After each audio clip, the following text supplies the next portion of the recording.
atau cinta kasih yang disebut dengan Siliwangi, Silih Asa, Silih Asuh, Silih Asih.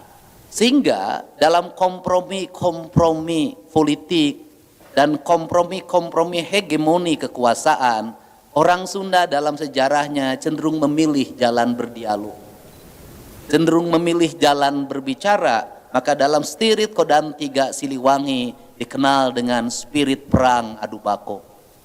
Artinya konsep dialog mengajak orang bicara dari hati ke hati itu adalah pilihan terbaik dibanding dengan kekerasan.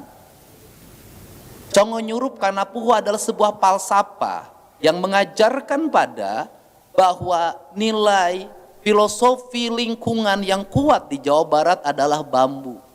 Maka kalimatnya kaluhur sirungan kahandap akaran. Congo artinya ujung, puhu artinya yang paling bawah. Maka ujung dengan puhu itu harus menjadi kesatuan. Ujung disebutnya cocongo, yang kemudian yang paling bawah mendekati akar disebutnya pupuhu. Semangat teologis orang Sunda dalam berkeislaman memilih semangat sufisme. Pendekatan-pendekatan rasa dan cinta. Kenapa pendekatan sufisme? Karena pendekatan rasa dan cinta sangat dipengaruhi oleh alam.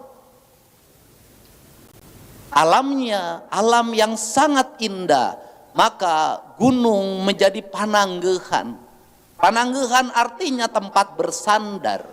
Maka karena gunung disebut pananggehan, tempat bersandar, orang Sunda menganggap gunung adalah puncak spiritualitas dan kesakralan. Karena dianggap puncak spiritualitas dan kesakralan, maka orang Sunda membagi 4 hal. 1. Leweng tutupan. 2. Leweng titipan. 3. Leweng awisan. 4. Leweng garapan. Leweng tutupan artinya hutan yang tidak boleh didatangi oleh siapapun. Jangankan ditebang pohonnya, jalan kaki saja menuju hutan itu sudah dilarang. Maka dalam sejarah Sunda, dalam cerita Pajajaran, raja-raja Sunda tidak memilih dikuburkan, sehingga tidak dikenal tradisi kuburan. Maka dia memilih sebuah proses yang disebut muksa. Caranya adalah menjelang akhir masa jabatan, sebelum dia lengser, maka dia kerajaannya diberikan pada generasi berikutnya, dan dia memilih pergi ke dalam hutan dan tidak kembali. Memilih pergi ke dalam hutan dan tidak kembali, maka lahirlah yang disebut dengan alam parahyangan. Alam parahyangan artinya alam kahyangan, alam langit, alam puncak. Maka alam langit, alam puncak dianggap disimbolkan menjadi alam gunung. Karena alam gunung itu dari tradisi sesajian, maka dipahami sebagai tumpengan. Maka tumpengan cirinya satu, gunung cirinya satu, makin atas makin puncak, makin satu makin tunggal, makin tidak diakui, maka makin bawah makin berwarna, makin beragam, makin banyak sekali kelompoknya, makin banyak sekali pemikirannya, makin banyak sekali gagasannya, maka tumpengan dipahami sebagai itu. Karena itulah yang dikelola oleh kita dalam setiap waktu, bukan alam puncak. Karena alam puncak adalah alam personal, alam parahyangan, alam spiritual yang nanti dijelaskan oleh Gus Muafik, alam mi'raj, alam yang sangat individual. Yang kita bicarakan hari ini hubungan antara pemerintah provinsi dengan MUI dan seluruh organisasi, bukan alam spiritualitas, tetapi alam keragaman, di mana di situ ada masakan orek tempe, di situ ada masakan sayuran yang lainnya, yang itu bisa kita pahami dan bisa cerna dari sisi kasat mata. Yang diambil adalah maknanya dan hikmahnya bagi kehidupan dan kemakmuran. Untuk itu, maka pemerintah Provinsi Jawa Barat hari ini menyampaikan, problem kita hari ini adalah gunung tak bisa lagi menjadi panangge. Kenapa gunung tidak bisa lagi menjadi pananggehan? Karena spiritualitas gunung menjadi hilang. Emosionalitas manusia hari ini sudah menerobos ke alam puncak spiritual.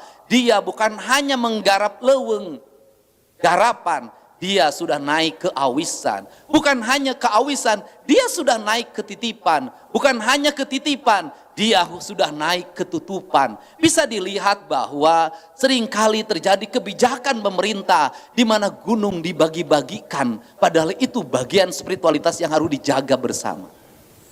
Efek sosial yang terjadi apa? Konflik sosial yang tidak pernah berhenti. Satu, konflik agraria antara individu masyarakat dengan pengusaha. Yang kedua, konflik agraria antara masyarakat dengan pemerintah. Yang ketiga adalah konflik sosial, terjadi ketidakadilan. Ketidakadilan sosialnya adalah hampir seluruh pekerja yang bekerja di kaki gunung yang nanam sayur, yang itu efek ekologinya sangat tinggi, yang itu efek bencananya sangat tinggi, upahnya sangat rendah. Rata-rata kulinya hanya 30.000 sehari, bahkan ada yang 27.000. Kemudian menjadi kelas kemiskinan, klaster kemiskinan yang tidak pernah berakhir. Antara kerusakan lingkungan dan kehancuran ekosistem tanpa miskinnya manusia, warga Jawa Barat tidak berimbang. Siapa yang menikmati? Kelompok saudagar sayur, kelompok saudagar entah kentang, perusahaan-perusahaan kaum konglomerat yang menguasai industri makanan yang hari ini sudah merambah ke seluruh kaki bukit dan kaki gunung di Jawa Barat. Ini adalah problem. Problem ini seringkali ditutupi oleh siapa, Pak Kiai? Oleh pemerintah yang tidak berpihak kepada rakyat. Maka dia mengkamuflase kepemimpinannya yang buruk, yang menganggarkan tidak untuk orang-orang miskin, yang anggarannya tidak untuk anak-anak yatim, yang anggaran pemerintahnya tidak untuk membangun infrastruktur yang berkualitas, tidak untuk melindungi masyarakat dari penjarahan terhadap hutan. Dia seringkali mengkamuflase dirinya dengan kesalehan. Kesalehannya ditandai dengan kedekatan. Maka seringkali anggaran hibah menjadi musibah. Di mana letak musibahnya? Hibah diperuntukkan untuk orang-orang dekat yang itu-itu juga, yang pada akhirnya mendegradasi anggaran, memiskinkan beberapa orang, bahkan seringkali menjadi angka koruptif yang mencederai keulamaan, yang mencederai nilai-nilai spiritualitas yang harus dijunjung tinggi. Apa yang menjadi kesedihan saya? Seiring era digital, seiring anak-anak muda hari ini tidak bisa lagi diorganisir karena kita. Mereka mengupdate dalam setiap hari, dalam algoritma media sosial. Hilangnya ketauladanan, meruntuhkan kepercayaan. Runtuhnya sebuah kepercayaan melahirkan mereka semakin menjauh dari nilai-nilai peradaban yang kita cita-citakan. Bahkan di beberapa wilayah seringkali mereka menjadi kelompok ateis karena kefrustasian dalam beragama. Kerangka ini yang harus dibangun. Sehingga bagi saya, majelis ulama adalah majelis independen. Tidak mesti terpengaruh oleh besaran hibah yang diserahkan oleh Pemprov. Besaran hibah bukan kewajiban, tapi adalah kecintaan.